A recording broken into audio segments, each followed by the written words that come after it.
Bonjour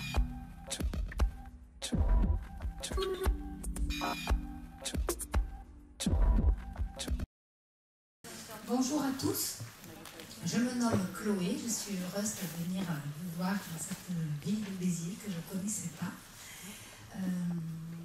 J'ai une boutique de thé qu'on appelle un comptoir de thé à Toulouse et sinon, en règle générale, je suis une passionnée de thé. Donc je suis venue aujourd'hui sous l'invitation de la médiathèque pour vous raconter l'histoire du thé, c'est-à-dire l'arrivée du thé en Corée et au Japon et son développement.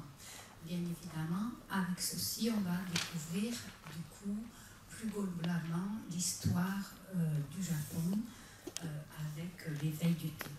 Avant de démarrer, bien qu'au Japon on fête le nouvel an d'année civile, tout comme en Europe, je voudrais vous souhaiter bientôt un bon nouvel an chinois qui aura lieu donc le 19 février 2015, donc tout bientôt, et vous parler un petit peu de ce nouvel an chinois. Donc, il est évident que le Japon ne le fait pas trop, c'est plutôt en Chine et au Vietnam qu'on va le fêter beaucoup plus, mais comme ça arrive, j'en profite. Et comme on va le voir lors de la causerie, vous allez voir que tout vient de Chine, donc voilà. Après, l'après-midi va se dérouler en deux temps. Un premier temps de causerie pure et un deuxième temps de découverte au niveau dégustatif, c'est-à-dire on va découvrir un thé vert de Corée et les thés verts japonais. Donc c'est pour ça que je vous demandais de vous approcher parce qu'après vous viendrez avec moi ici. Donc le nouvel an chinois, on va rentrer pendant la lune du Verseau le 19 février. Donc le réveillon aura lieu le 18 février. On va rentrer dans l'année chèvre de bois. C'est l'année où on peut s'attendre à tout et surtout à l'inattendu. Donc ça sera au niveau et social et financier et familial. Tout va être bousculé. Ça pourra être au cours des mois, mais parfois aussi durant toute cette année de chèvre de bois, au cours des semaines, voire même d'une seule journée. Ça va être très perturbant, comme très rigolo pour les gens qui ont beaucoup de sens de l'humour ou qui s'attendent à rien et qui sont contents de chaque changement.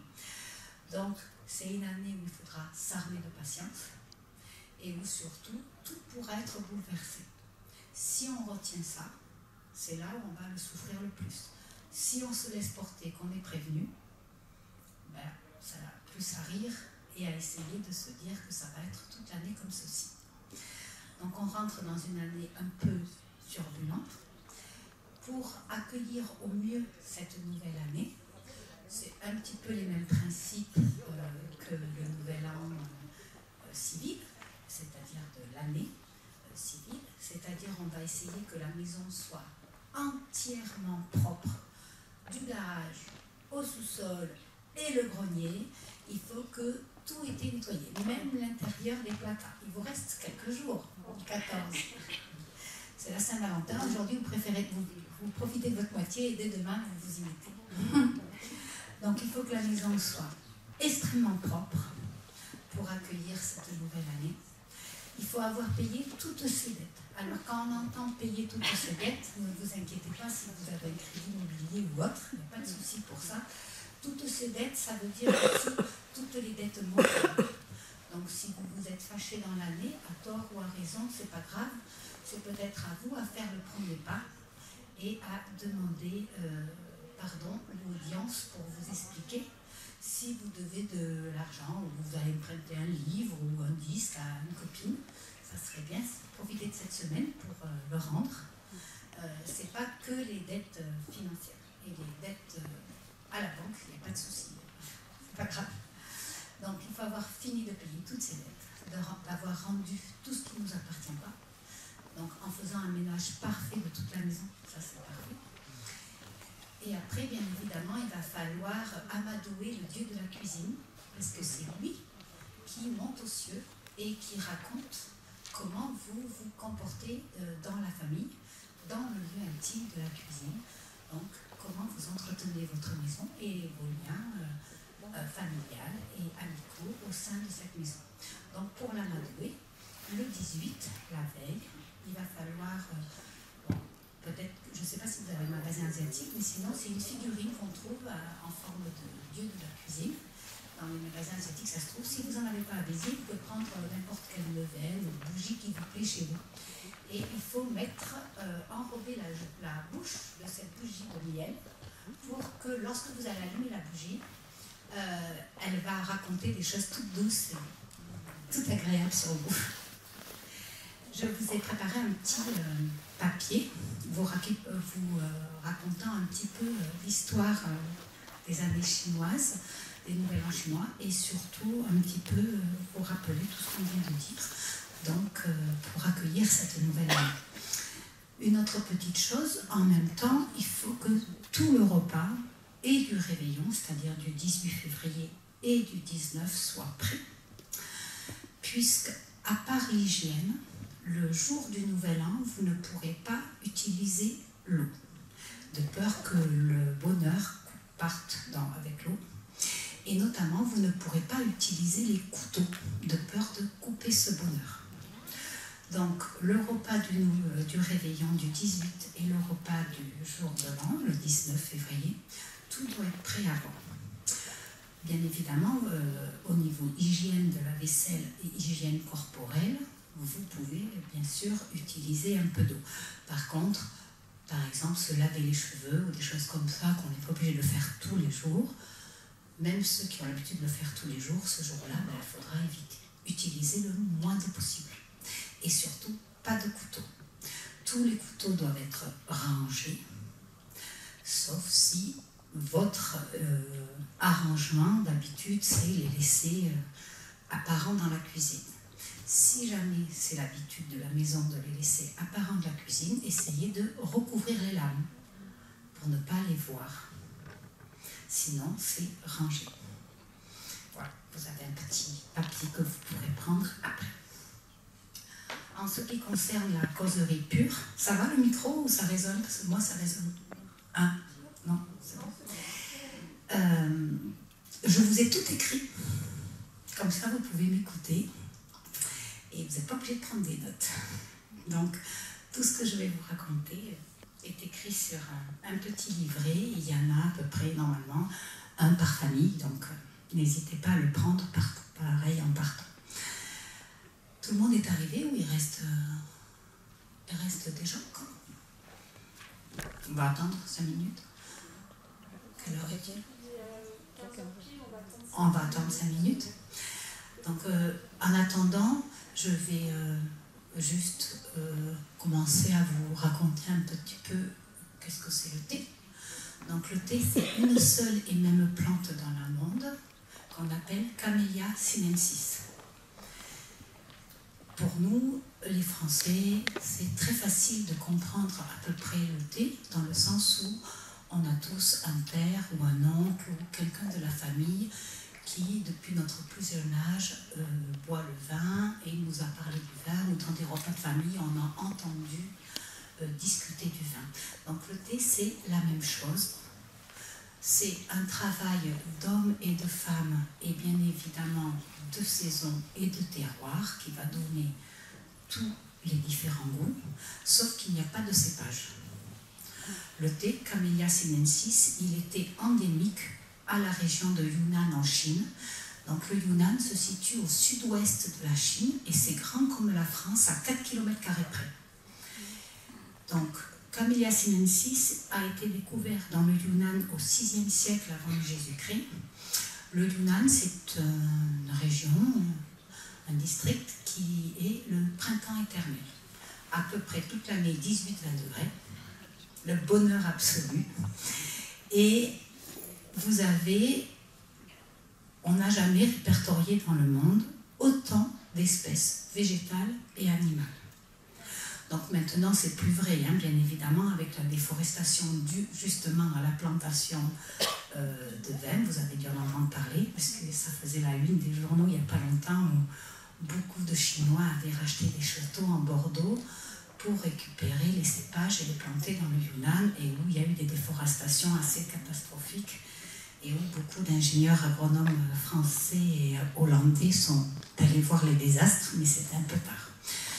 Mais avant ce désastre, c'était la région dans le monde où personne n'avait vu autant d'espèces et végétales et animales. C'est vraiment le printemps éternel et une région absolument magnifique. De là, beaucoup de moines taoïstes, de moines shintoïstes se sont installés dans le Yunnan et ont écrit, médité et approfondi leurs connaissances dans cette région, se sont installés dans cette région. Lors de ces mouvements vers le Yunnan, Shunong, le père de l'agriculture et de la médecine, avait pour habitude de réaliser ce qu'on appelle un herbier aujourd'hui. Et ce qui est important de savoir, nous sommes donc au 6e siècle avant Jésus-Christ, et c'est encore certains herbiers qu'on utilise. Donc, pour vous dire un peu l'avancée de la Chine à cette époque-là. Donc, un dessin qui visuellement traduit ce que l'on voit, et une description écrite par des mots imagés de ce que l'on voit, et une description de ce que l'on goûte, de ce que l'on sent et de ce que l'on touche. C'est-à-dire un herbier qui va décrire les 5 sens. D'accord? Et par un dessin et par l'écriture. Donc, lors de cet herbier, Shunong avait pris l'habitude avec ses étudiants de toujours toucher, goûter, sentir les plantes. Une fois qu'il ait goûté une plante qui l'a rendu un petit peu malade, il s'installe contre un tronc d'arbre et il se repose. Donc il avait demandé à tous ses étudiants, attention, nous sommes au 6e siècle avant Jésus-Christ, de toujours boire de l'eau qui a bouilli. C'est-à-dire déjà à cette période, il savait que l'eau non bouillie pouvait transmettre elle aussi des microbes, enfin pas le mot microbe, mais en tout cas des éléments qui pouvaient rendre malade. Donc il était nécessaire de faire bouillir l'eau avant de la consommer. Il se met contre un arbre pour se reposer. Un de ses étudiants fait chauffer de l'eau au charbon et lui apporte le bol. Lorsqu'il se réveille, quelques feuilles de l'arbre est tombé dans ce fameux bol. Il n'y fait pas attention. Il boit le bol et il est tout à fait remis. Donc, les vertus du thé ont été complètement approuvées. On appelle ça la plante aux 1000 vertus. Il n'y a que 2 défauts que l'on trouve pour le Camellia sinensis, pour la boisson thé. C'est qu'elle contient beaucoup d'acide oxalique. Donc, toutes les personnes qui ont déjà eu des calculs rénaux, doivent éviter leur consommation de thé, de chicorée, de café, de chocolat, dû à la présence d'acide oxalique. Même si vous êtes comme moi une passionnée de thé, que vous dites jamais je pourrais m'en passer, c'est pas en enlevant l'acide lactique, c'est-à-dire en ne plus du tout mangeant de produits laitiers et en buvant du thé, le calcul il choisit pas. C'est acide oxalique et acide lactique, vous avez pas le choix. Et après, le deuxième petit problème, c'est une surconsommation de thé peut, pour certaines personnes, souvent bien évidemment les femmes, inhiber l'absorption du fer et donc provoquer des anémies assez sévères. Donc si vous n'êtes pas sujet à l'anémie ou si au contraire vous avez le problème inverse, trop de fer, consommer du thé à volonté. Et pour ceux qui sont sujets ou qui, à un moment de leur vie, peuvent, par raison de fatigue ou de changement de vie, être sujets à l'anémie, évitez de boire le thé pendant les repas et après le repas pour que l'absorption de fer puisse se faire. C'est bon, on peut y aller? Ouais.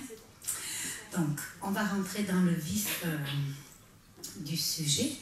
Donc, le Yunnan a une valeur pour tout l'Asie comme la région la plus évoluée, la plus fantastique.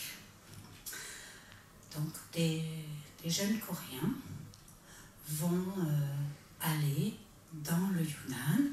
Donc c'est le roi de Corée qui va écrire à l'empereur chinois en demandant si les jeunes gens de nobles coréens, et bien évidemment ses fils à lui, peuvent venir visiter la Chine et surtout visiter le Yunnan, où il paraîtrait que c'est le paradis, que ce soit au niveau alimentaire et au niveau shintoïste et taoïste. Donc, shintoïste et taoïste, c'est pratiquement la religion de toute l'Asie. Donc, Shin qui vient du mot esprit et Tao, la voix.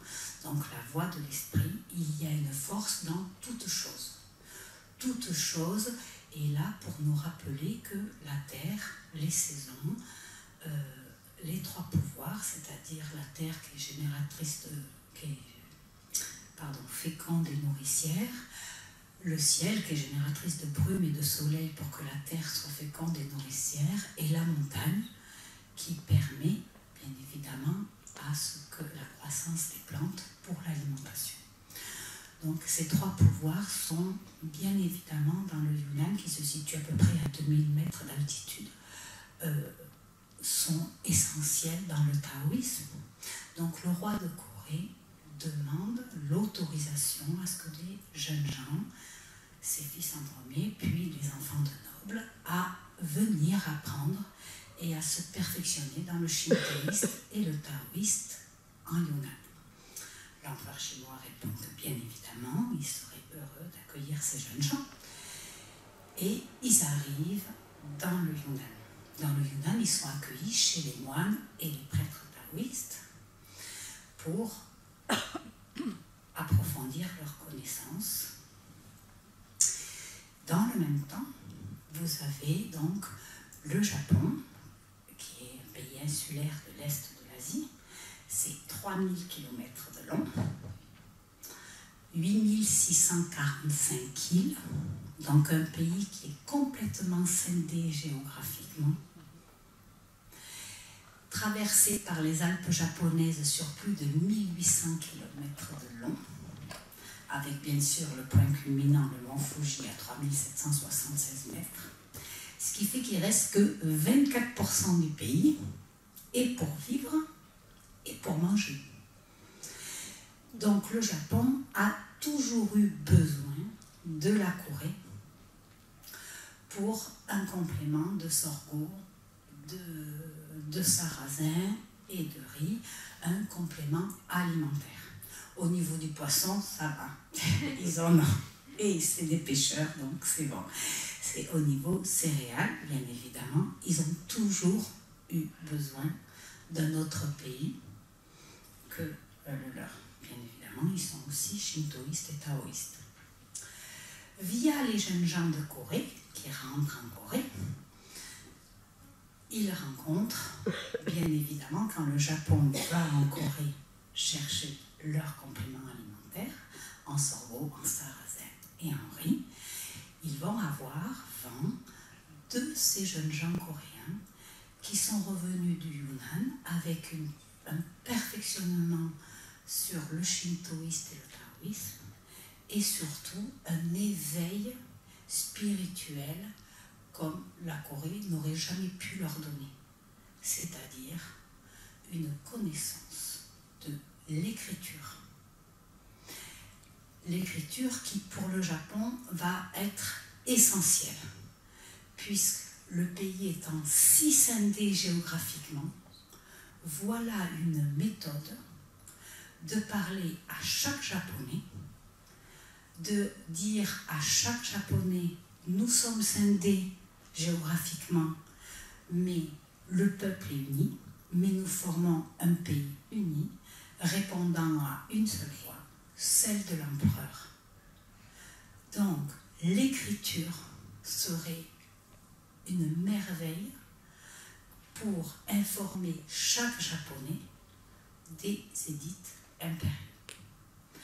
à ce moment-là, via le roi de Corée, une autre lettre part en Chine avec une écriture imagée. C'est-à-dire, par exemple, pour celle du thé, le cha, c'est l'arbre qui porte la feuille bienfaisante. Donc, via le roi de Corée, on va demander à l'empereur chinois si, comme pour les jeunes gens de Corée, l'empereur de Chine serait à même d'accepter des jeunes gens japonais pour un enseignement et une perfection en taoïsme et shintoïsme. C'est accepté. Donc, dès le 1er siècle après Jésus-Christ, vous avez et des jeunes gens coréens et des jeunes gens japonais qui partent se former en Yunnan.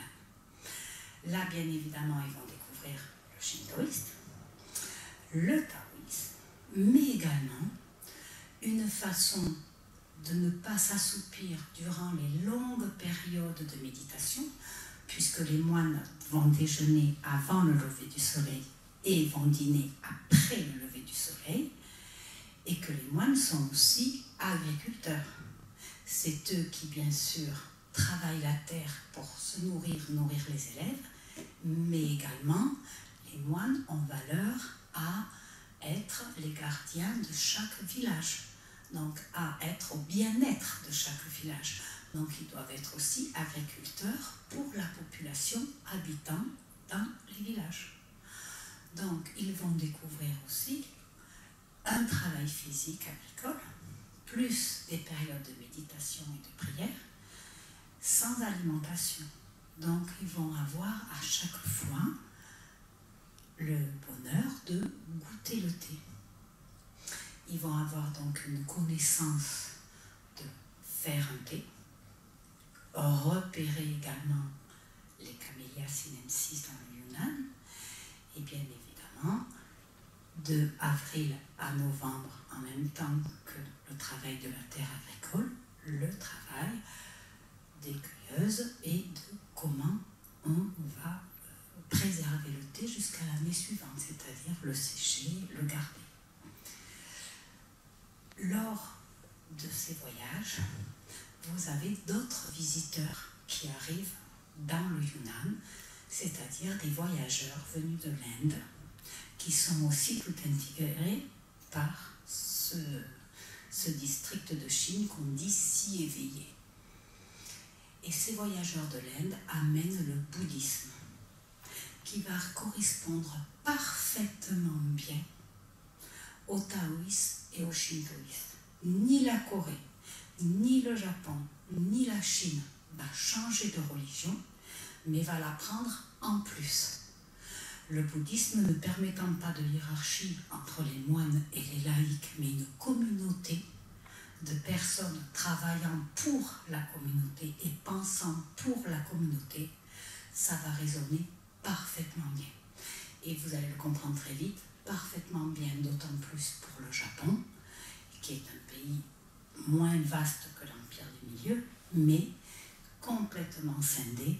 Donc voilà une autre philosophie, une autre spiritualité qui va permettre à chaque Japonais de se sentir uni dans son pays et uni en tant que Japonais et faire tout pour garder cette nation unie. Et dans le même temps, bien évidemment, quand quelque chose est bien, on s'y intéresse pour ce qui est bien, mais aussi peut-être pour aller observer ou voler des idées. Et là, vous avez les voyageurs russes qui arrivent par les montagnes du Yunnan. Et bien évidemment, qu'est-ce qui se passe quand les Russes arrivent? Les Russes sont comme ça, hein? Et les Chinois, ils sont comme ça. Hein? Et bien les hommes qui connaissent si bien la montagne, ils se carapatent. Ils vont se cacher dans les grottes, qu'ils connaissent très très très bien. Donc, quand ils voient les Russes arriver avec ce qu'ils appellent des chevaux ailés, qui pensent que c'est... À l'époque, dans le Yunnan, il n'y a que des éléphants. Hein? Les chevaux sont arrivés par les Russes. Donc, ils ne connaissent pas cette bête. Donc, ils se demandent si ce n'est pas un éléphant qui s'est accouplé avec un dragon. Un animal qui va aussi vite, qui est aussi fin, qui est aussi élégant, Pour eux, c'est vraiment quelque chose de... Et quand les hommes descendent de leur cheval, de leur monture, qu'ils appellent à l'époque chevaux ailés, donc l'accouplement d'un éléphant et d'un dragon, finalement les chevaux, ils s'aperçoivent que les hommes sont assez costauds. En tout cas, physiquement, ils paraissent assez costauds. Donc les hommes vont se réfugier dans les grottes de la montagne et restent dans les villages, les femmes et les enfants. Et il reste aussi ces jeunes Coréens et ces jeunes Japonais qui ne connaissent pas forcément la montagne aussi bien que les autres hommes, puisqu'ils sont là depuis pas forcément si longtemps que ça. Et là, les femmes, elles se disent, bon, s'ils m'attaquent moi, c'est pas grave. Mais s'ils attaquent mes enfants, c'est très très grave. Et surtout, s'ils attaquent les étrangers, c'est très très grave. Parce que ça peut nuire aux relations Chine-Corée, Chine-Japon. Et donc, une femme qu'on va appeler Fleur de Prunier, elle va trouver la force en elle. Bien sûr, pour protéger ses enfants, on le sait. Toutes les femmes vont trouver quelque chose. Et Fleur de Prunier, elle va trouver une force absolument magique. C'est-à-dire, c'est pas la peine d'être musclé. C'est pas la peine d'être souple. C'est pas la peine d'être forte.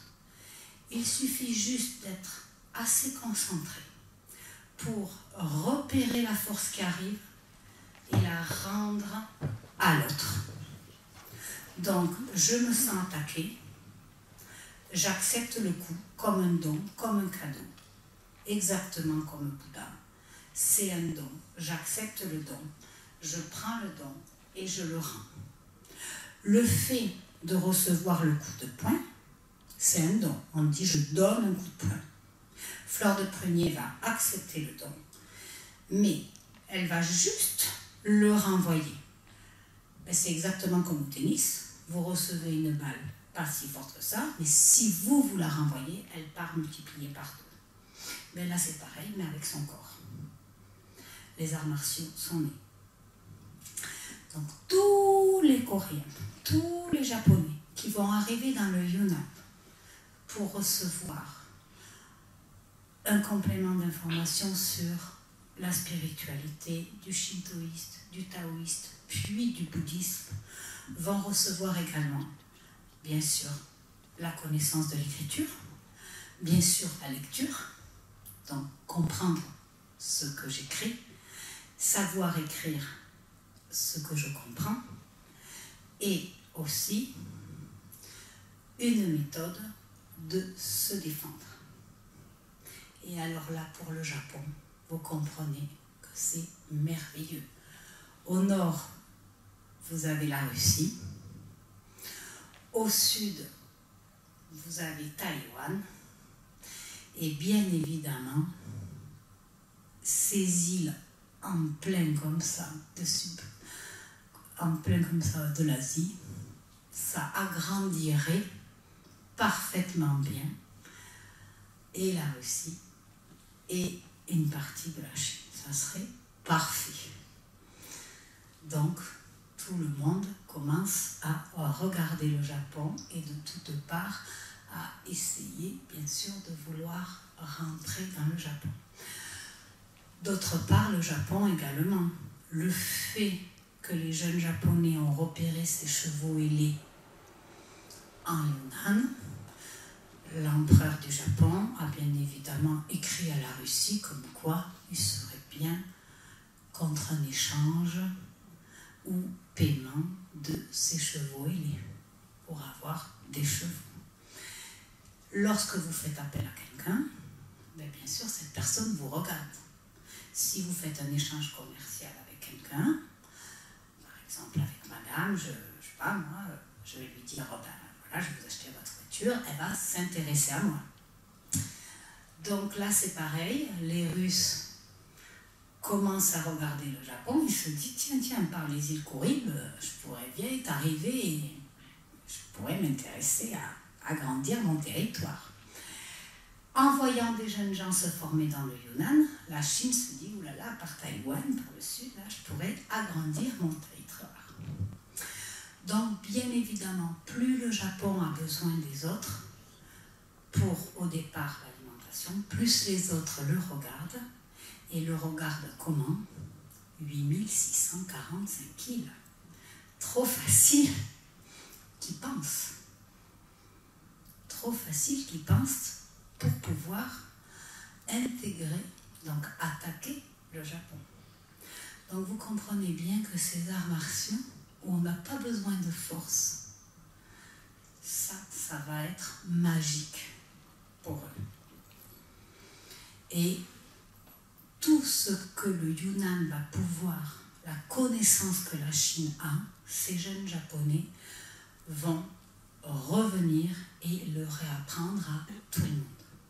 D'autre part, la Chine, à ce moment-là, attention là, nous sommes au 2e siècle après Jésus-Christ. Il faut vous imaginer, aujourd'hui ça vous paraît tout simple, mais il faut vous imaginer que c'est eux qui étaient les plus avancés.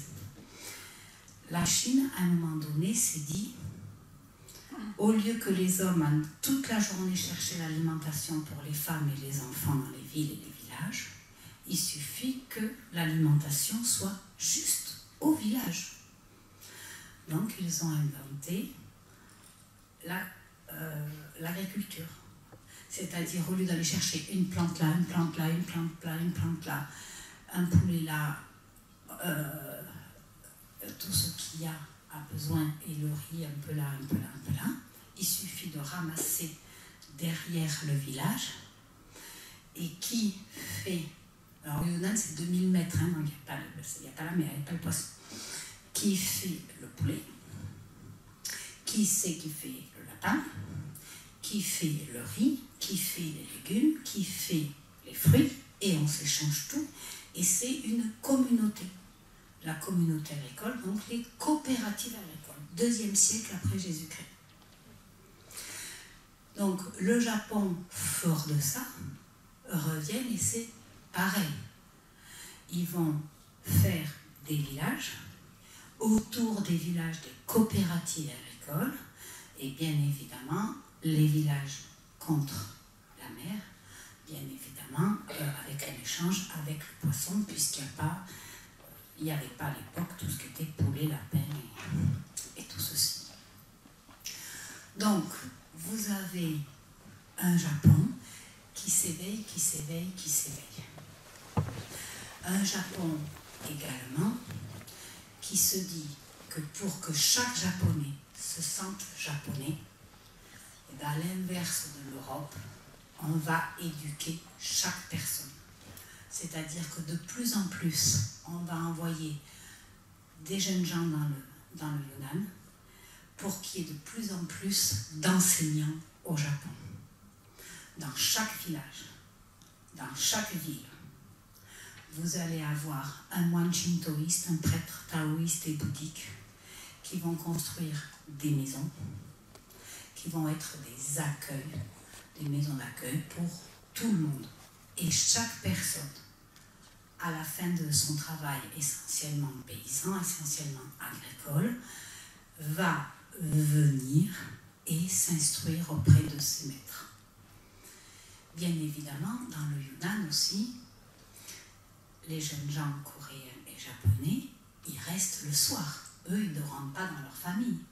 Donc, ils restent le soir avec les moines et les prêtres shintoïstes, bouddhistes et taoïstes. Et le soir, qu'est-ce que l'on fait? On se raconte des histoires. Bien évidemment, les Japonais, les Coréens racontent l'histoire de leur famille, puisqu'il leur manque, c'est loin. Ils vont parler de leur vie en famille, de leur pays, de leur village, de leur montagne. Et bien évidemment, les moines et les prêtres de Chine vont également le faire de l'Empire du Milieu. Et puis à force de parler, on va aussi, à un moment donné, vouloir se moquer. Vous savez, c'est quand on est loin de quelqu'un, des fois, quand il nous manque tellement, on a envie de le singer, on a envie de... Donc on va commencer à se déguiser, à se maquiller. Et on va apprendre aussi, ils vont apprendre, puisqu'à cette période-là, tout bouge, le monde bouge, tout évolue chaque jour. On va construire des maisons. Et sur les maisons, on va écrire tout ce qui nous fait peur. Plus on a de crainte, plus on a peur. plus on connaît ce qui nous fait peur, on n'a plus peur. On sait d'où ça vient. La montagne qui gronde,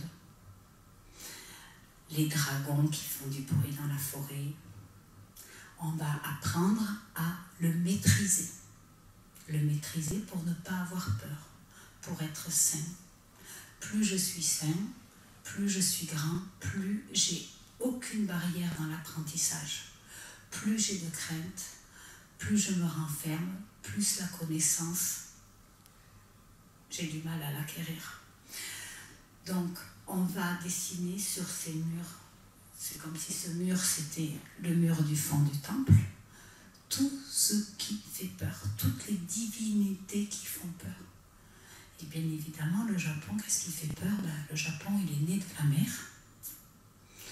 Et on sait tous qu'il va mourir de la mer. On a eu la preuve il y a 4 ans. Et souvent, on a la preuve, mais il y a 4 ans, on l'a vu. Donc, toutes ces divinités qui font peur vont être dessinées. On va apprendre les plantes tinctoriales. Donc, repérer les plantes qui puissent donner de la teinture pour pouvoir l'utiliser, peindre sur les murs, sur le bois, peindre sur le tissu, les rideaux. Et on va le voir au fur et à mesure. Après, bien sûr, peindre sur tout ce qui est vaisselle et vêtements essentiellement féminins. Donc, tous ces apprentissages vont être amenés au Japon. Et on va demander à chaque Japonais d'être cultivé. Plus quelqu'un est cultivé, moins il a peur, moins il a de crainte. Moins il a de crainte, plus il est apte à l'apprentissage et donc apte au Japon. Apte à accepter le Japon, à accepter la difficulté d'être japonais et surtout apte à se défendre pour le Japon. Comme je vous le disais tout à l'heure, plus vous vous intéressez à quelqu'un, plus cette personne s'intéresse à vous. Et bien évidemment, la Chine commence à regarder le Japon de plus en plus près. Et les Russes aussi. Le Japonais va décider de fermer toute relation diplomatique et avec la Russie. Ils en avaient très peu, hein. Pas d'échange alimentaire, mais un échange avec les chevaux quand même, donc des échanges financiers. Fermé entièrement avec la Russie, fermé entièrement avec la Chine, en 894 après Jésus-Christ. Il gardait un petit contact avec la Corée pour un complément alimentaire, mais la Corée ayant encore énormément de relations avec la Chine, à un moment donné, elle-même a refusé les relations avec le Japon, puisque le Japon avait fini toute relation avec la Chine. Ce qui fait que dès 900, vous avez des famines énormes. Des famines énormes qui vont pousser chaque paysan qui sont instruits, vous vous rappelez, et qui ont reçu la formation d'arts martiaux, qui vont pousser à faire des clans pour aller piller d'autres villages, c'est-à-dire piller le copain de hier. Mais quand vous avez faim, c'est pas trop grave, mais quand vos enfants ont faim, c'est grave. Donc, vous allez. Et en fait, de village en village en village, sur les 3000 km de long, s'aperçoit que le Japon est à faim. Il n'y a pas d'autre mot. La Corée évolue dans un luxe délicat de tout ce qu'il a appris de la Chine. La peinture sur bois, les jardins magnifiques, dompter la nature, être capable de dessiner le Japon sur un grain de riz, maîtriser la calligraphie, maîtriser la peinture, maîtriser l'art, tout ce qui est venu de Chine. La cour joue dans un luxe délicat comme ça, dans des jardins magnifiques, dans dompter tout ce qui pouvait faire peur. Mais les paysans ont trop faim.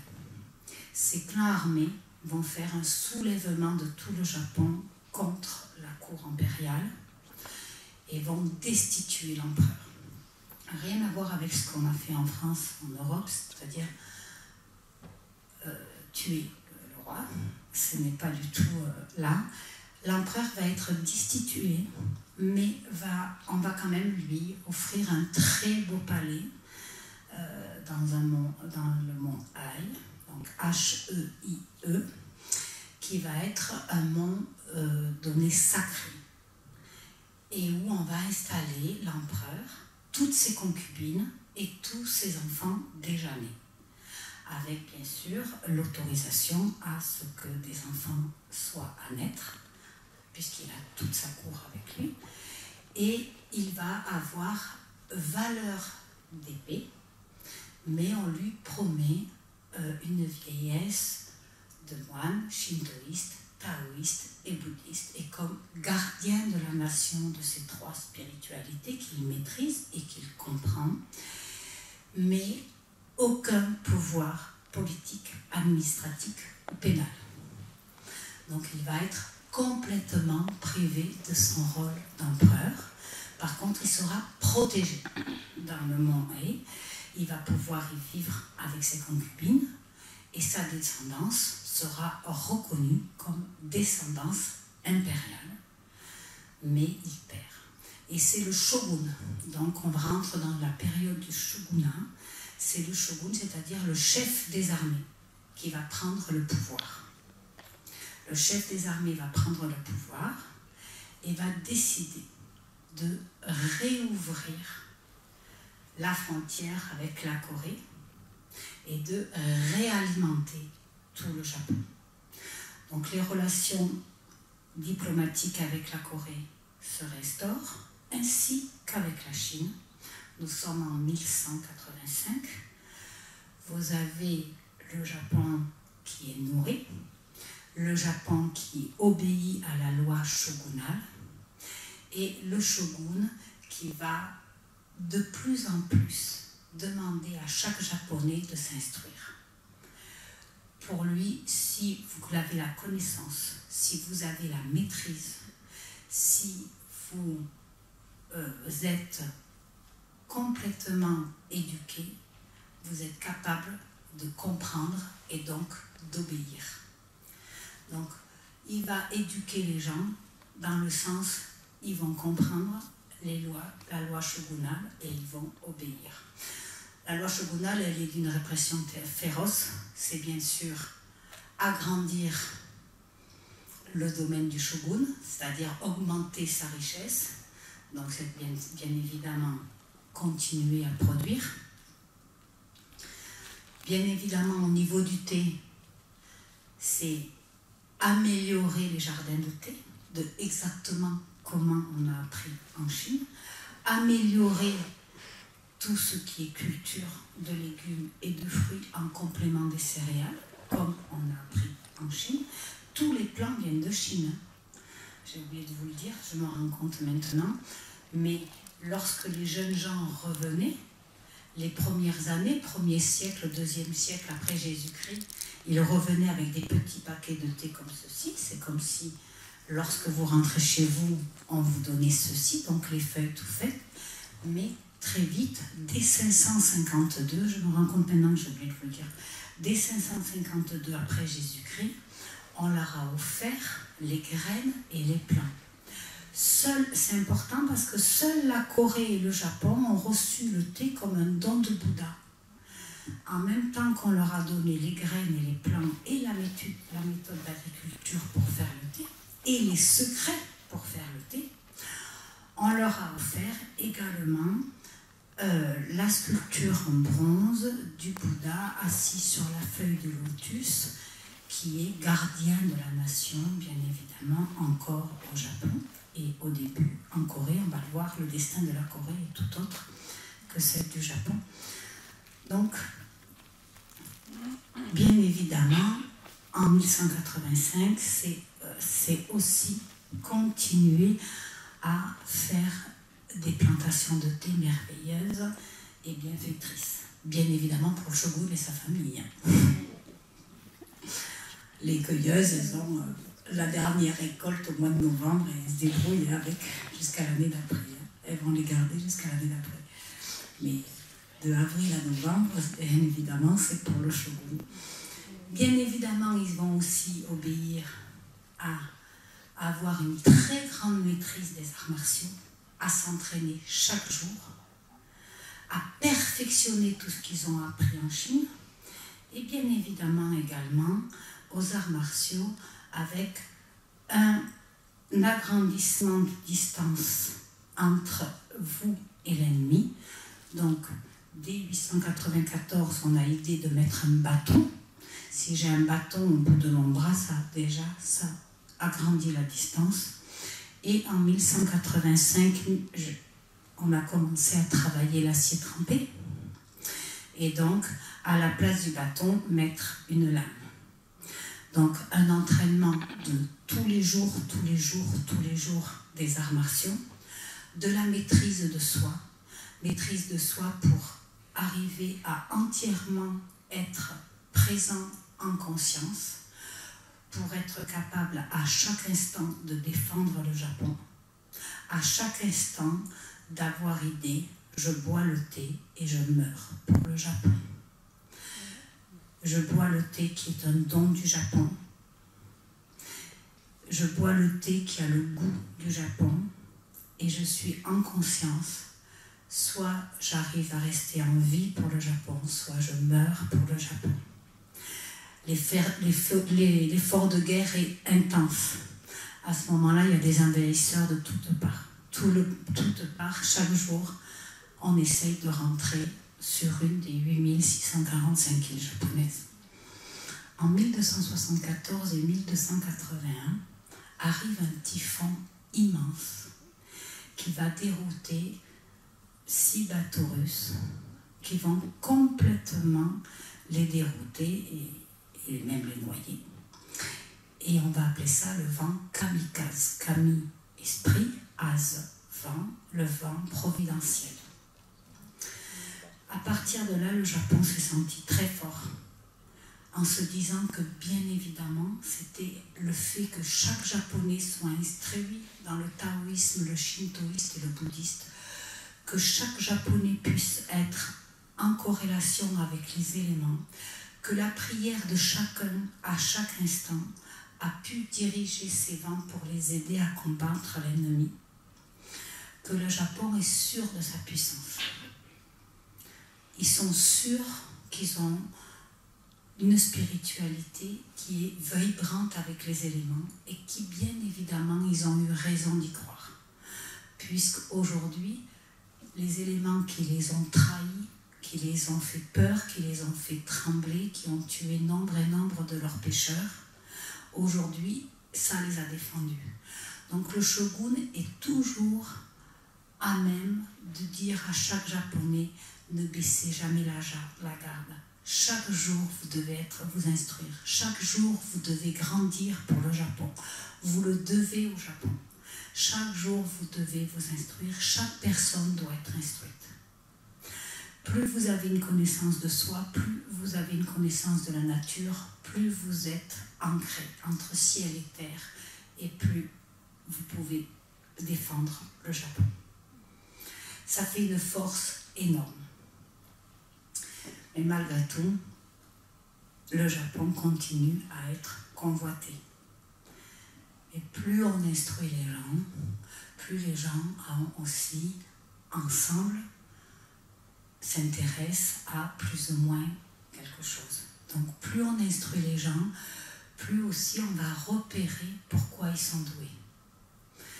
Et dès qu'on les repère, on va s'en servir.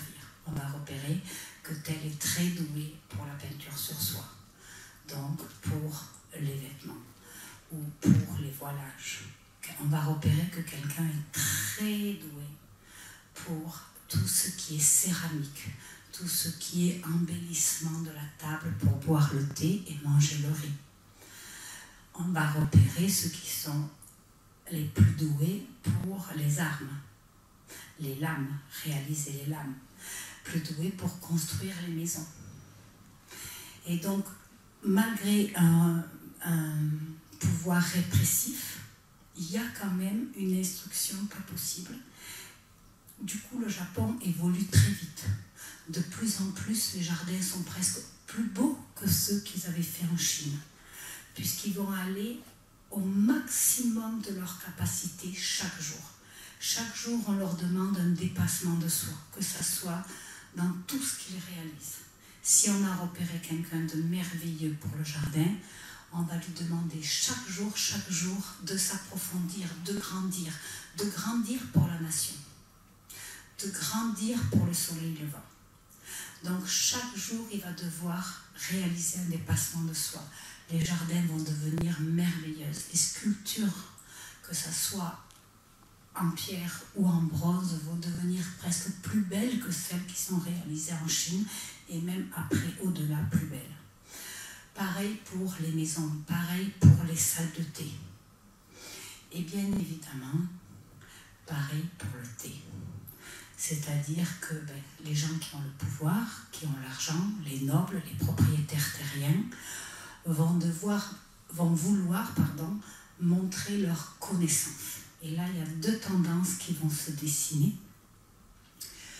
Donc, une tendance où vous avez les nobles qui vont vouloir encore du plus beau, de la vaisselle plus belle, des thés encore plus fins, des thés encore plus doux, des thés encore plus prestigieux, jusqu'à comparer qu'il faut boire le thé avec l'eau de la source au plus proche du jardin de thé. Comparer les eaux avant de comparer les thés. Et bien évidemment, ces séances de dégustation vont aller au-delà, c'est-à-dire avec des paris même financiers. Et après, ça ne va pas leur suffire, avec également faire inviter les plus grands musiciens, voire musiciennes. Le thé d'abord est bien évidemment réservé aux hommes, puis quand ils s'aperçoivent que c'est quand même plus agréable d'avoir une musicienne qu'un musicien, le thé va être vite accepté d'être fait par les femmes. Et on va de plus en plus vouloir aussi instruire les femmes pour que les femmes puissent venir à ces soirées où on va parier sur si on est capable de reconnaître tel ou tel thé avec des paris financiers. Les femmes vont être là. Ces femmes-là vont faire de la musique lors des soirées. Puis elles vont présenter, bien évidemment, des vêtements et montrer leur création. Donc ces femmes-là vont être éduquées à s'habiller, éduquées à peindre sur la soie ou le coton pour s'habiller, éduquées également à parler, que ce soit au niveau historique, que ce soit au niveau social, que ce soit au niveau commercial, que ce soit au niveau administratif. Il faut qu'elles aient une connaissance parfaite du Japon. Et entre-temps, vous avez des moines qui vont toujours boire le thé dans l'austérité, toujours boire le thé pour favoriser les longues périodes de concentration, des longues périodes d'écriture sur le taoïsme et le shintoïsme. Donc la première tendance où il y a les paris financiers, c'est la tendance tacho. Et la deuxième tendance où on va boire le thé en recueillement, c'est la tendance wabi. On va commencer à chaque fois ces deux tendances à s'écarter et à peu près chacun va choisir dans quelle tendance. Une fois qu'on a commencé à connaître ces soirées de Paris, peu de gens vont aller vers la tendance wabi. Malgré tout ça, l'effort de guerre est difficile. Malgré tout ça, l'effort que l'on demande aux paysans est difficile. Et certains paysans qui commencent à être extrêmement cultivés, avoir une connaissance de l'administration japonaise parfaitement bien, vont commencer à réclamer le retour de l'empereur. Vont commencer à se dire que ça y est, le pays il est protégé, que puisque on est tous vraiment shintoïstes, taoïstes et qu'on a la force avec nous, puisque même le vent providentiel arrive à nous défendre des Russes, pourquoi pas faire revenir l'empereur et qu'on n'ait plus un gouvernement armé, et qu'on ait un gouvernement à valeur administratif, pénal, et comme, puisque l'empereur est là et qu'il existe, le faire revenir. le shogun, à cette période-là, a bien évidemment perdu beaucoup.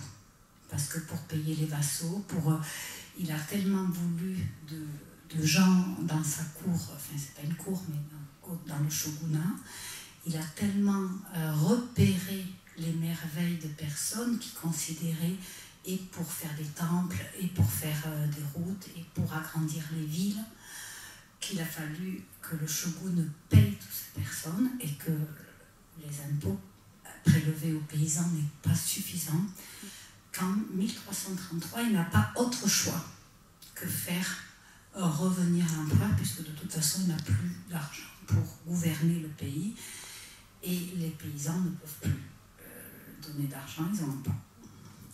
Donc l'empereur va revenir vraiment pas longtemps, de 1333 à 1336, donc vraiment pas très longtemps, mais dans cette période, l'empereur va s'adresser aux Japonais, au peuple japonais, en leur remerciant de leur grandeur, de leur aptitude à être japonais, de leur obéissance face au shogun et surtout de continuer à toujours se cultiver, être en connaissance, permettre aux enfants, même pour les paysans, qui prennent 2-3 heures, même si c'est la nuit, à aller dans les maisons de shintoïstes, de taoïstes et de bouddhistes pour recevoir un enseignement de l'écriture, des arts martiaux et des loisirs. Donc pendant ce temps, ça va être, bon c'est pas long, hein, c'est 3 ans, mais pendant ces 3 ans, ça va être vraiment un Japon qui va plutôt être tourné sur le loisir que l'effort de guerre. Ça va être un Japon où on va de plus en plus même construire de routes, de village à village, agrandir des villes. On va construire aussi des jardins plus publics, pas que des jardins pour les moines taoïstes et shintoïstes, pas que des jardins de recueillement, mais aussi des jardins de flânerie. On va permettre aussi des lieux où les gens vont pouvoir se rencontrer, donc partager le thé, des salles de thé autour, comme ça, dans la ville, où il y aura juste la calligraphie thé, où on pourra tout à chacun venir. Donc c'est encore aujourd'hui, c'est des maisons par exemple, d'autres qui sont petites comme ça, grandes comme la salle, et en fait c'est à l'inverse de ce que vous connaissez à Béziers, c'est-à-dire que vous ne rentrez pas dans un lieu où vous avez une carte de thé avec des gâteaux. Par exemple, vous arrivez, vous avez sur chaque table des grands thermos de chaude, et vous achetez juste 2,5 g de thé.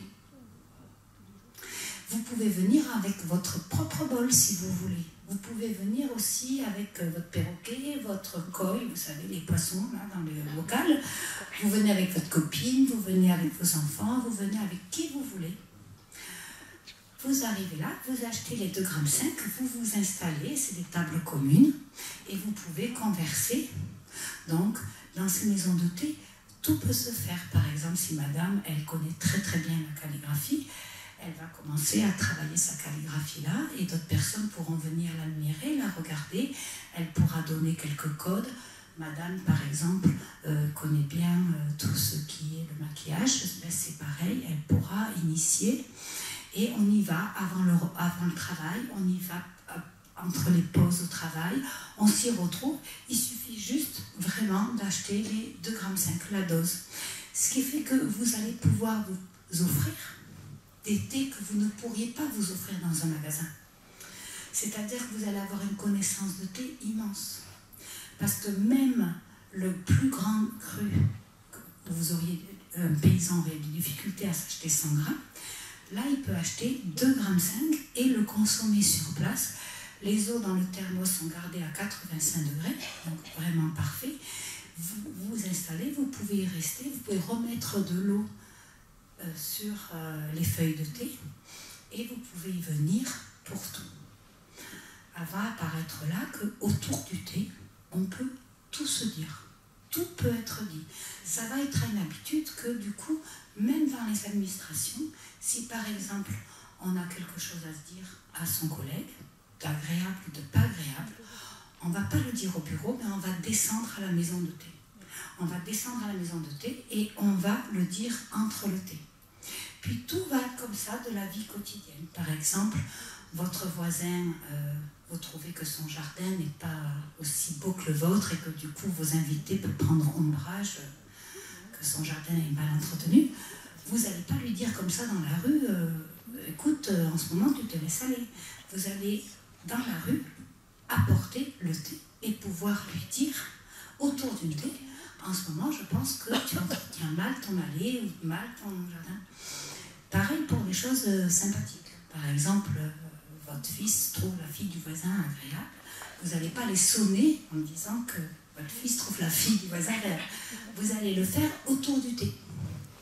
Donc toute la vie sociale va se réguler autour du thé et vous allez chacun pouvoir approfondir le goût du thé dans le sens où à chaque fois ça ne sera que la dose, vous pouvez acheter que la dose, donc vous n'êtes pas obligé d'acheter en grande quantité et toute la population va avoir une connaissance du thé.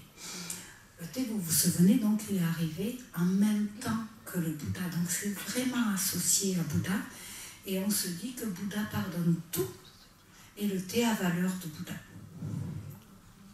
Donc pendant ces 3 ans, ça va être vraiment, encore une fois, où la culture pour les Japonais va être très importante. La connaissance, la réalisation.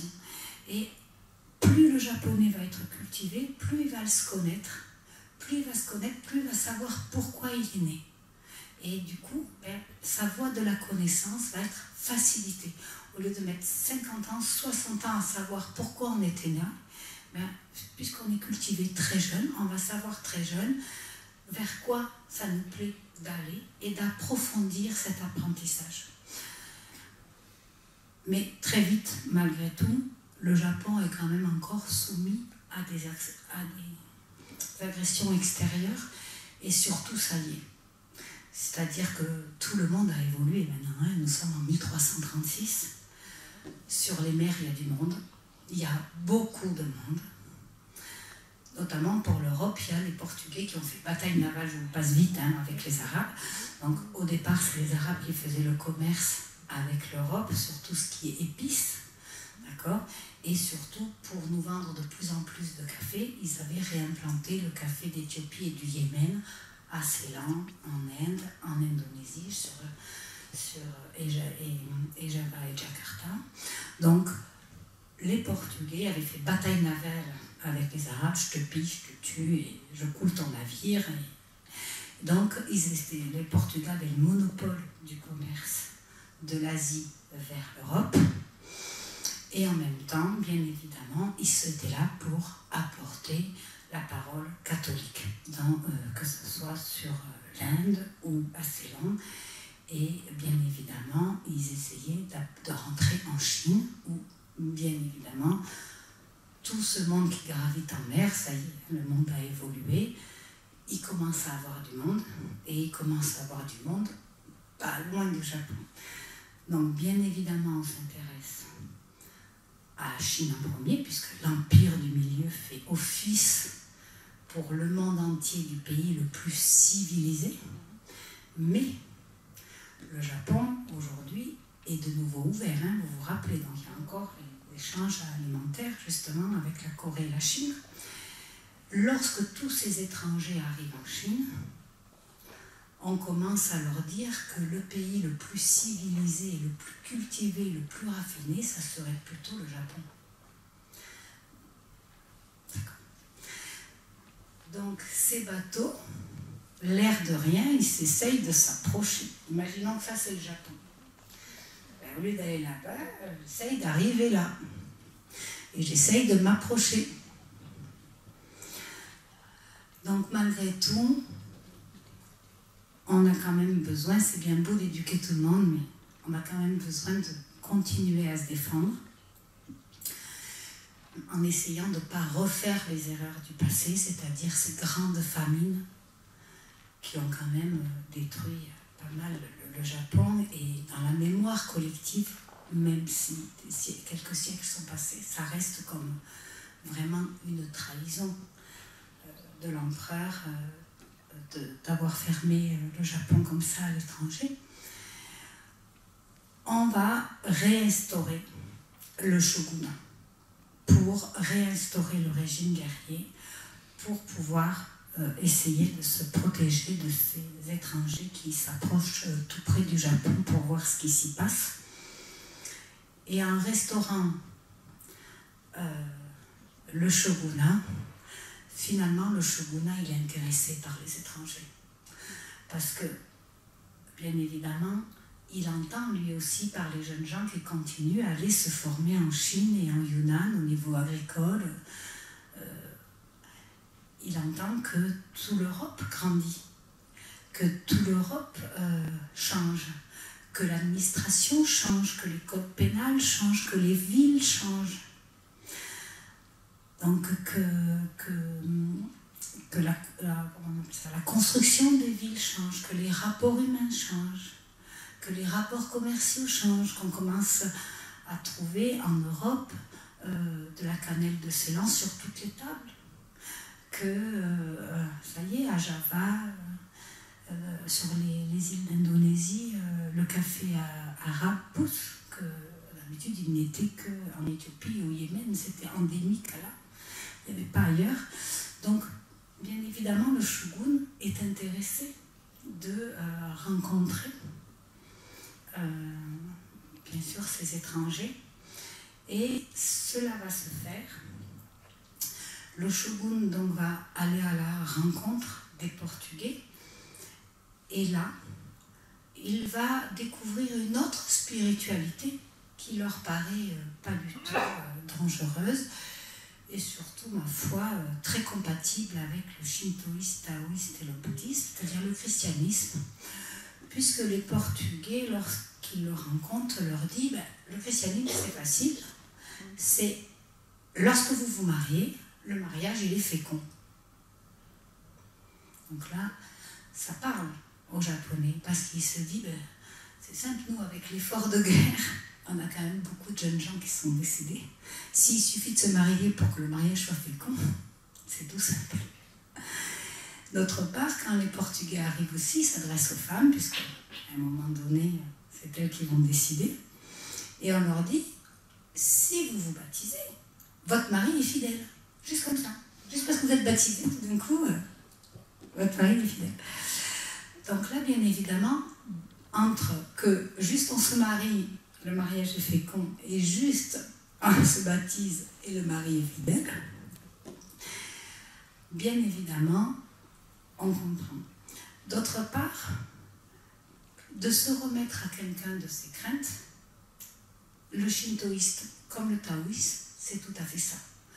Sauf qu'au lieu de parler à quelqu'un, à un humain, on parlait au typhon, au vent, à la force marine, on parlait à la montagne qui gronde, on parlait aux vagues monstrueuses, et là il suffit de parler à un humain. Donc finalement, tout va concorder et on va l'apprendre en plus. C'est-à-dire, vous faites comme vous voulez. Les jours où vous avez envie d'aller au temple shintoïste, vous y allez. Les jours où vous voulez aller au temple taoïste, vous y allez. Au temple bouddhiste ou à l'église catholique, vous y allez. Donc, le shogun va inviter les Portugais au Japon. À cette époque-là, c'est Nara, la capitale. Et va autoriser les Portugais à visiter le Japon et par-delà, raconter le christianisme. Les Portugais arrivent sous l'invitation. Bon, bien évidemment, ils arrivent avec une connaissance. Ça peut encore grandir le japonais, sauf qu'ils arrivent avec quoi? Vous savez, 1542, ça dit rien à personne. Ils arrivent avec les armes à feu. Donc, ils arrivent avec les armes à feu, vous pouvez être les meilleurs en arts martiaux. Vous pouvez être le plus grand expert d'arts martiaux. Vous pouvez tous les connaître. Que ce soit le kung-fu, le karaté, le judo, vous pouvez tous les maîtriser en tant qu'expert face à un arme à feu. Il n'y a rien. Donc là, le shogun, il se dit, non, il y a un problème. il y a un réel problème. Notamment qu'il y a un fou furieux de Nagoya, qui s'appelle Nabunaka, qui est un fou furieux, qui a des enfants, pas mal de fils, qui a pas mal d'argent aussi, qui a pas mal de terres. Il va prendre les armes à feu, les arquebuses apportées par les Portugais. Il va s'en saisir et il va lui-même abolir le titre de shogun et lui-même se déclarer maître du pays. Tout seul, comme un grand, avec ses fils. Et là, en 1568, il prend le pouvoir, il abolit le shogun, il n'existe plus. Il prend le pouvoir avec ses fils, il va contrôler tout le Japon, interdit les armes à feu aux paysans, et bien évidemment, il va mener une répression féroce, c'est-à-dire, tout comme avant, tout le monde va devoir le servir et servir le Japon jusqu'à, à un moment donné, plus de 140 jours par an comme travail gratuit pour le Japon et pour lui. Ça sera la dîme à payer. Au départ, c'est 90 jours et très vite, ça vient à 140 jours de travail pour faire route, pont, palais, maison pour lui et ses enfants, et route bien sûr pour à chaque fois qu'il puisse retourner sur ses terres, à chaque fois qu'il s'est fait une maison dans plusieurs fiefs ou une maison pour ses enfants, de ses fils dans plusieurs fiefs. Au-delà de cette répression féroce, et bien évidemment, de nouveau, une période de troubles apparaissent au Japon. De nouveau, il y a des clans armés qui essayent, mais qu'est-ce que vous voulez faire? Vous ne pouvez pas, hein, il y a les armes à feu. Bon. Et ça va être assez terrible jusqu'en 1582 où il va mourir. Et là, c'est Hideyoshi, peut-être que vous en avez entendu parler, il y a un livre qui est sorti, qui doit être en poche d'ailleurs maintenant, très très bien, ça s'appelle Hideyoshi Seigneur Singe. Si jamais vous pouvez le trouver, vous le faire prêter, peut-être qu'ils l'ont ici d'ailleurs, je ne sais pas. C'est très très, on ne parle pas trop de thé, mais c'est très très intéressant. Pour l'histoire sociale et historique du Japon, c'est très très intéressant. Quand je dis une paix relative avec Hideyoshi, c'est paix relative, c'est quand même le général en chef de Nabunaka, hein, il n'est pas non plus mignon. Mais bon, il y a une paix relative qui s'instaure, surtout que Hideyoshi, il est quand même assez doux. C'est-à-dire c'est un général en chef d'armée, bien évidemment, mais c'est quelqu'un qui est passionné. C'est un passionné. Il aime tout ce qui est beau. Alors une fleur, ça l'éblouit, une belle maison, ça l'éblouit, une terrasse, il est fasciné. La moindre chose qu'il regarde lui contente la vie et il est content de vivre parce que les choses sont belles. Donc il veut que tout le Japon soit beau parce que pour lui, la beauté, ça éveille l'âme et que si on a l'âme éveillée, ben, c'est magnifique. Tout est beau. Mais bon, il a été quand même formé par le fou furieux, donc dans sa tête, c'est quand même lui aussi protéger le Japon et surtout agrandir le Japon. Là, il a l'idée qu'il faut qu'il, puisque maintenant il y a les arquebuses des Portugais, il faut qu'il en profite pour agrandir, puisque tout le monde veut agrandir son territoire vers le Japon, il ne voit pas pourquoi. Et donc, pour agrandir le Japon, il n'a pas d'autre idée que quoi faire. Eh bien, tiens, je vais envahir la Corée. Comme ça, si la Corée est japonaise, ben, on n'a plus de problème d'alimentation. On n'a plus de problème. Au lieu d'acheter du sorgho et du sarrasin et du riz en plus, eh bien, ça sera à nous. Donc il part envahir la Corée. Et alors là, vous allez rigoler, parce qu'il arrive en Corée avec l'idée de l'envahir, hein, que ça devient japonais. Il tombe sur des bols à thé d'un bleu-vert indéfinissable, mais magnifique. Bien évidemment, il fait comme tout le monde, hein, il s'achète ses 2,5 grammes de thé dans la maison de thé, là, comme je vous ai raconté, il boit le thé. Et alors là, c'est sublime. Il est encore plus émerveillé que la plus belle fleur qu'il a vue. Il trouve c'est sublime. Il n'a même pas des mots pour décrire ce qu'il ressent. Il a la sensation qu'il pourrait même offrir tout le Japon pour un bol. Donc là, quand même, on lui dit qu'il serait un peu fou parce qu'il serait capable de donner à ce céramiste le Japon contre un bol. Ses conseillers lui disent que là, non, c'est la folie, et quand même, on veut bien croire que la beauté vient là, mais là, qu'il devient un peu fou. Et donc, il n'a pas d'autre idée qu'il oublie qu'il fallait envahir la Corée pour agrandir le Japon et ne plus avoir de soucis alimentaires, qui est quand même la base de la vie. Ben lui, non. Il prend tous les céramistes. Il enlève tous les céramistes et leurs familles et leurs enfants. Et il les en prend au Japon. C'est-à-dire qu'au lieu d'envahir la Corée, il prend des otages. Et il s'en va en ayant oublié d'envahir la Corée. Donc il va faire prisonnier tous les céramistes. Et tout ce que vous entendez depuis 2 ans ou 3 ans à la radio et dans les journaux, où vous avez ces Coréens qui ont un régime de Japonais spéciaux et qui n'ont pas le droit d'être enseignants, qui n'ont pas le droit de travailler dans l'administration, qui n'ont pas le droit d'avoir des postes de hauts fonctionnaires, mais c'est eux.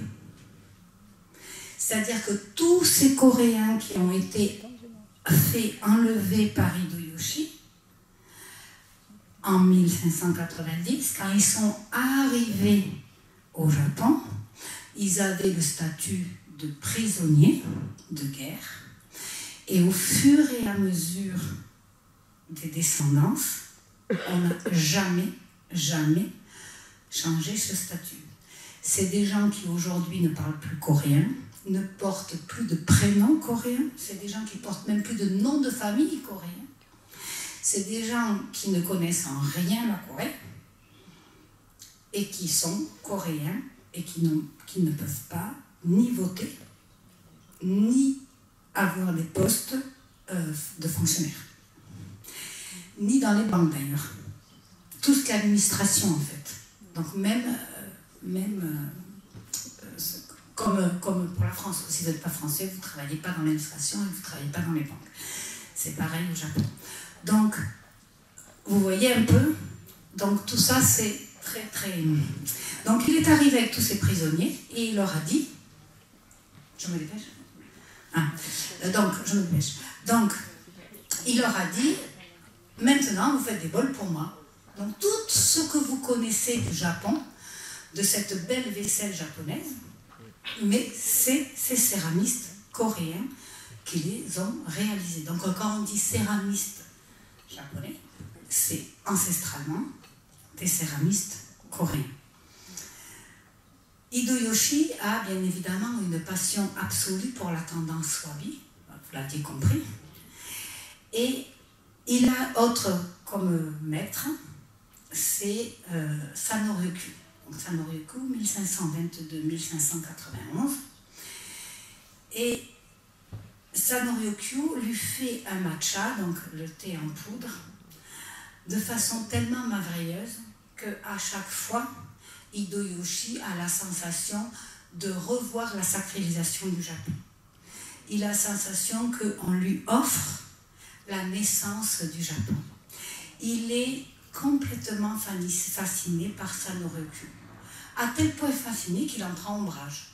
Il se dit, j'aime tellement ce maître qu'il pourra tout me faire. Même un jour, il serait capable de m'empoisonner que je ne le verrai pas tellement que je l'aime. Il lui fait une confiance absolue, et au-delà qu'on fait une confiance absolue à son épouse même. Il prend tellement ombrage qu'un jour où il est tellement vexé de l'admiration que lui-même porte à son maître, alors que c'est lui qui lui donne cette admiration-là, il lui dit, écoute, je vais t'exiler en Corée. Sanryoku, bien sûr, il se dit, mais c'est double peine, quoi. Je ne mérite pas d'être exilé en Corée. Donc Sanryoku va inviter ses amis. Il va faire un bol de thé. Il va offrir Isaku, donc la mesure d'eau, à un ami. Il va offrir Shasaku à un autre ami. Le shazen à un autre ami. Natsume, donc la boîte à thé, à un ami. Il va faire passer le bol. Chaque un des amis vont boire au même bol. ça va être le dernier à boire le bol. Il va changer son kimono pour une robe blanche de couleur de deuil. Il va prendre sa lame, il va se couper la tête. Et dans le même geste, il va briser le bol souillé par les lèvres du malheur. Donc il s'est suicidé en 1591. Hideyoshi est décédé en 1598 et à sa suite, c'est Tobunaka qui arrive. Alors lui, un fou, alors plus fou que le premier, un fou de fou. On va rentrer dans la période Edo. Donc c'est un seigneur d'Osaka qui va exiger du shogun, de l'empereur, pardon, vous vous rappelez, il est dans sa montagne. Il va exiger de l'empereur à ce qu'il le nomme shogun, pour avoir la légitimité de tous les Japonais. Puisque vous vous rappelez, hein, Nobunaka, il s'est pris les armes tout seul des Portugais, et il a aboli le titre de shogun, et il s'est dit, je suis maître du pays. À sa mort, c'est Hideyoshi qui a pris la suite, mais comme ça, sans autre titre que chef des armées. Et lui, pour que les Japonais reconnaissent sa légitimité, pour que les Japonais considèrent sa confiance, il va exiger de l'empereur de le nommer shogun. Donc en 1603, l'empereur va accéder à cette demande par amour pour son pays. Hideyoshi étant mort en 1598, ça fait déjà 5-6 ans que le pays est comme ça, là, donc bon, de toute façon, il s'est déclaré lui-même. Donc l'empereur va annoncer au peuple japonais que le shogunat revient et que c'est Tokugawa qui va prendre cette place, avec ses fils bien évidemment, qui vont représenter le shogunat. Il va s'installer au pouvoir. Bien évidemment, il va continuer la suite, c'est-à-dire embellir le Japon, mais surtout la croissance économique du Japon. Donc il va continuer l'accroissement des routes, où il y avait les 140 jours là, de travail forcé obligatoire pour tous les paysans, qui va ramener quand même à 90 jours qu'ils mangent un peu, et que surtout ils payent les impôts en travaillant leur terre. Et ça va évoluer comme ça à peu près jusqu'en 1616, où il va considérer que la religion catholique, mais alors vraiment non, c'est vraiment pas bien. Parce que la religion catholique, ça, c'est pas bon du tout, et que les moines qui écrivent les textes catholiques ne sont pas dans l'amour du Japon, ils sont tournés vers les autres, vers l'extérieur, vers le monde extérieur et vers l'étranger, donc c'est vraiment pas bon. Donc au départ, il va juste interdire la religion catholique, c'est-à-dire plus de baptême. Puis bien évidemment, ça ne fonctionne pas, donc c'est très simple, en 1636, c'est peine de mort si vous ne vous débaptisez pas. Moi, je peux vous dire, tout le Japon s'est débaptisé. Toutes les églises ont été détruites. Tout le vin qui avait été, les vignes qui avaient été plantées pour le vin de messe derrière les églises sont redevenues des plantations de thé. Et les églises sont redevenues des temples taoïstes et shintoïstes. Et c'est terminé, on ne parle plus de la religion catholique. C'est interdit. Et puis, bon, bien sûr, il y a quelques moines qui s'étaient réfugiés auprès de l'empereur, parce que l'empereur, lui, ça lui plaît, tout ce qui est spiritualité. Plus il y a de spiritualité, plus il est content. Donc, eh bien, il va tuer 20 000 religieux qui s'étaient réfugiés vers l'empereur. Comme ça, si quelqu'un au Japon n'avait pas compris qu'il était contre, eh bien, il est contre. Donc là, je peux vous dire que le message a été passé et c'est interdit. Mais c'est pas tout. Finalement, je vais fermer le Japon à tout étranger.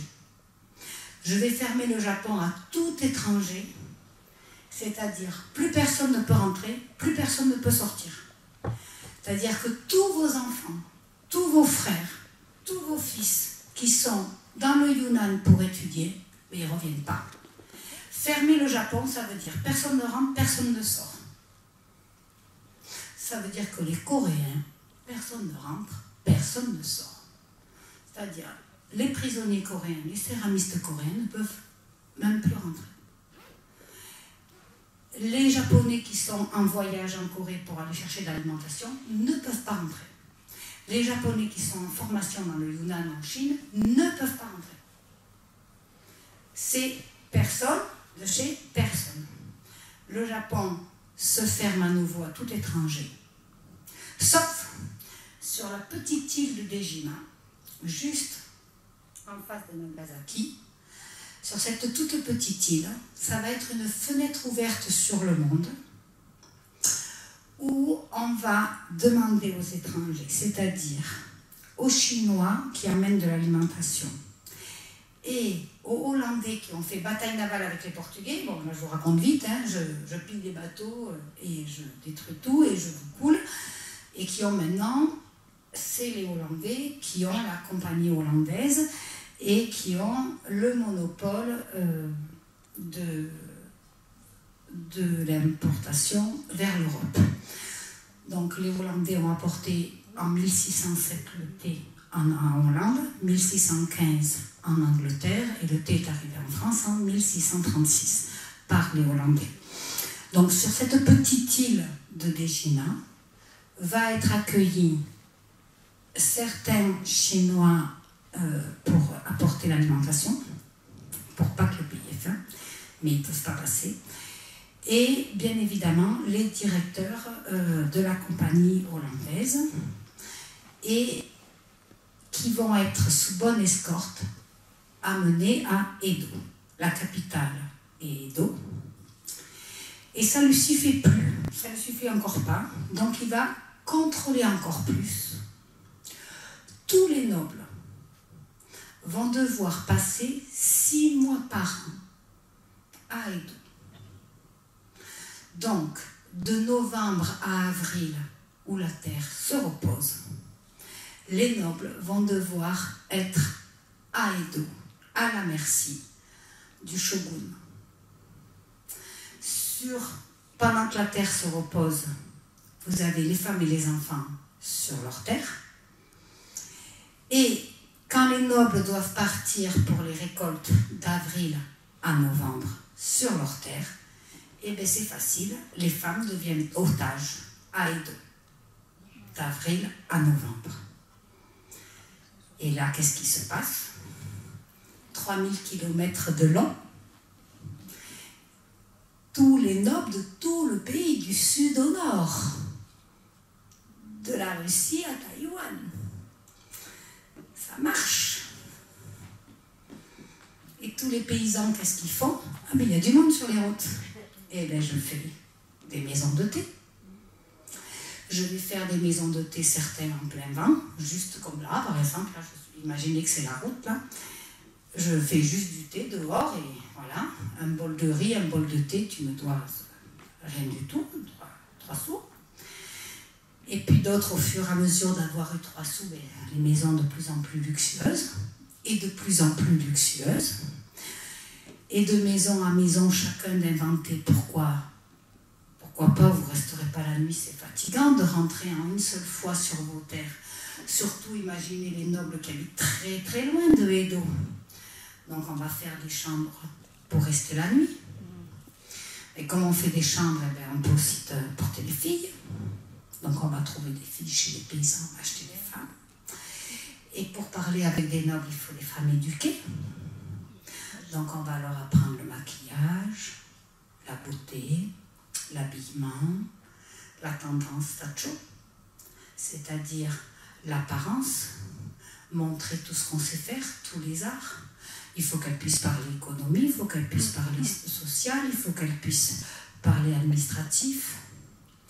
Donc il faut qu'elle ait une connaissance parfaite. Mais il faut qu'elle soit belle, qu'elle soit attrayante, parce qu'à chaque fois, il faudra que le noble reste dans cette maison et revienne dans cette maison et désire revenir dans cette maison à chaque passage, car il repartira après.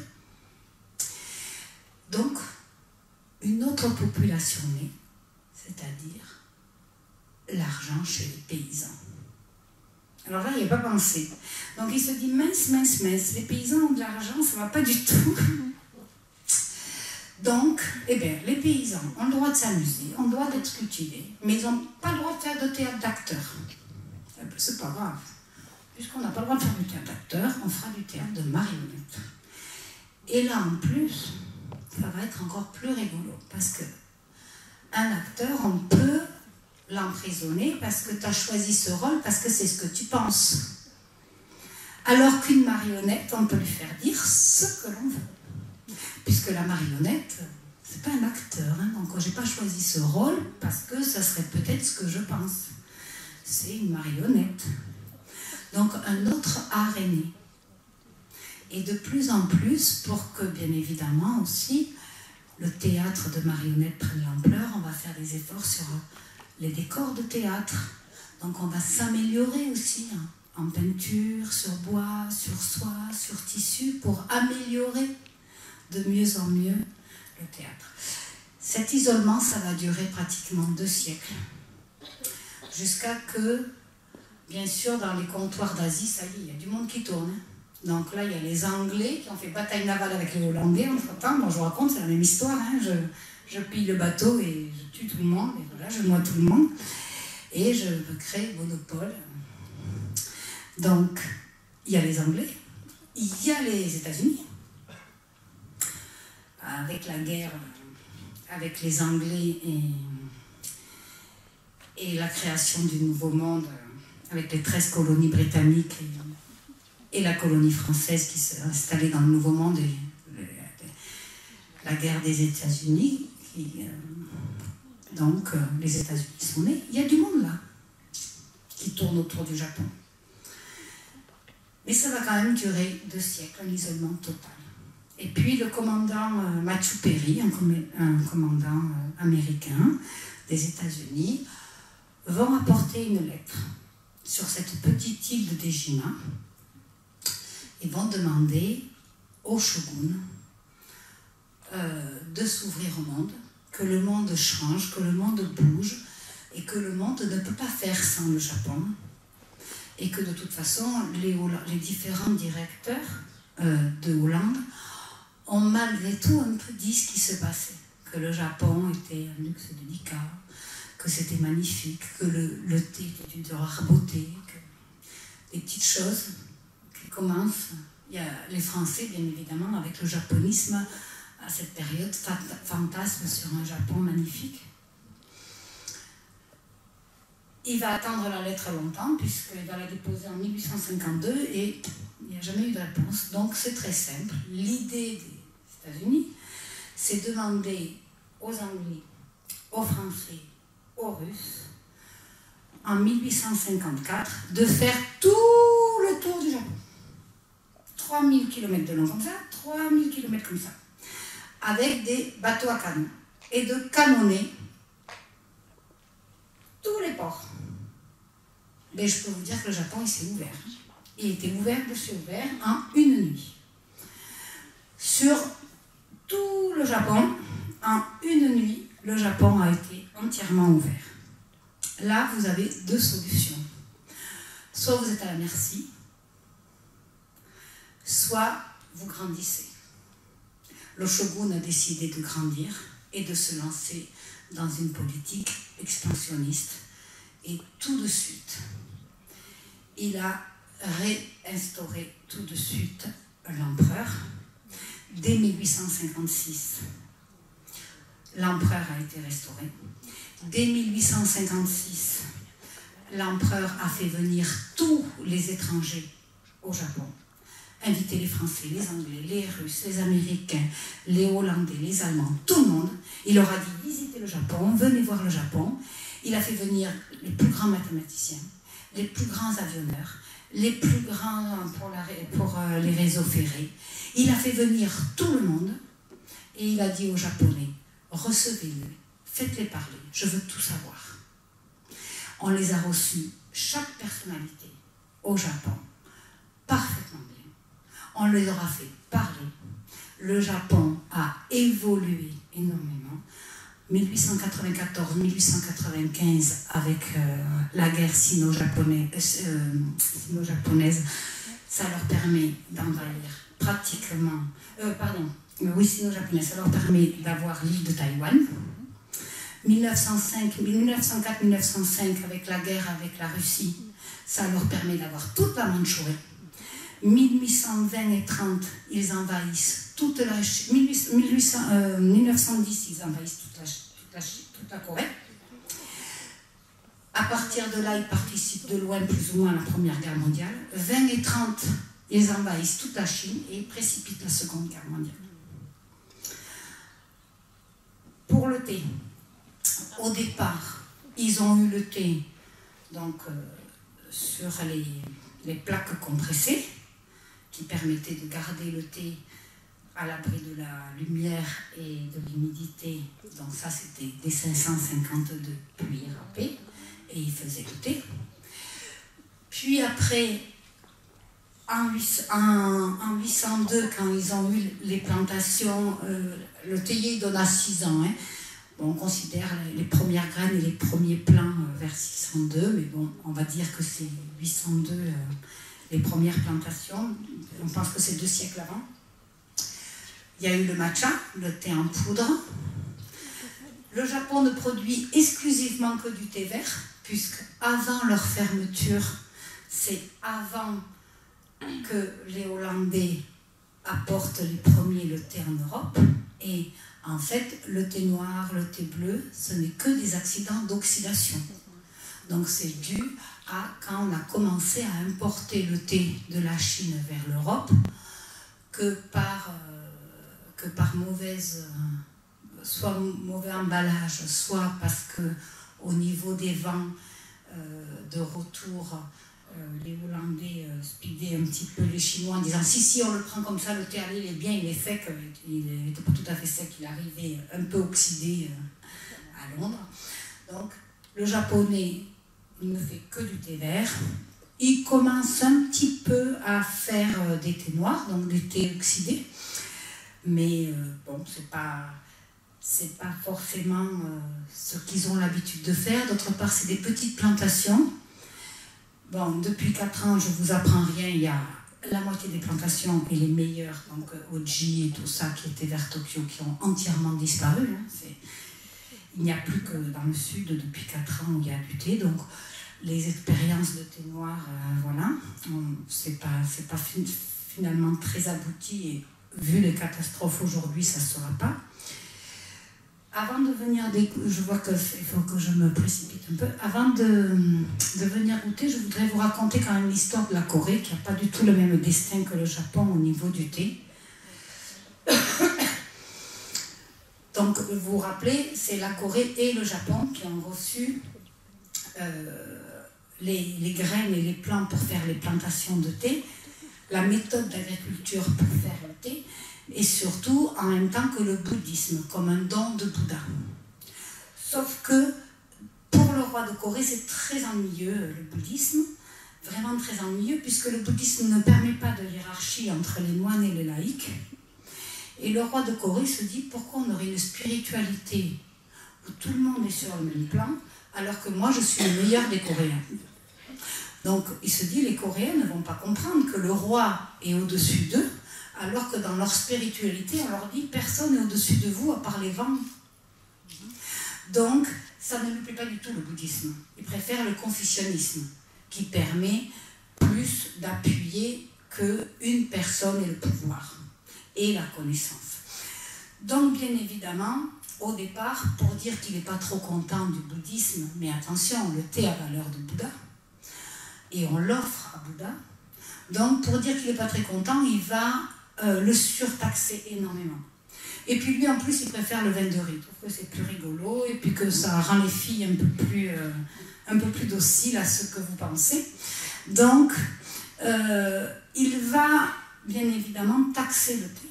Les moines qui ne consomment pas d'alcool, donc qui ne peuvent pas consommer le vin de riz, vont essayer de continuer à conserver, à boire du thé. Sauf qu'il va tellement le taxer qu'ils vont être obligés de réduire leur plantation. Et puis en 1400, le roi décide que de toute façon, le bouddhisme, maintenant, c'est interdit. Et comme le bouddhisme s'interdit, le thé aussi s'interdit. Puisque ça a la valeur de Bouddha, ça n'a aucune raison d'être. Donc l'édit impériaux est de détruire toutes les plantations de thé en Corée. Sauf que le temps que ça arrive dans le sud, exactement comme ça a été construit la médiathèque,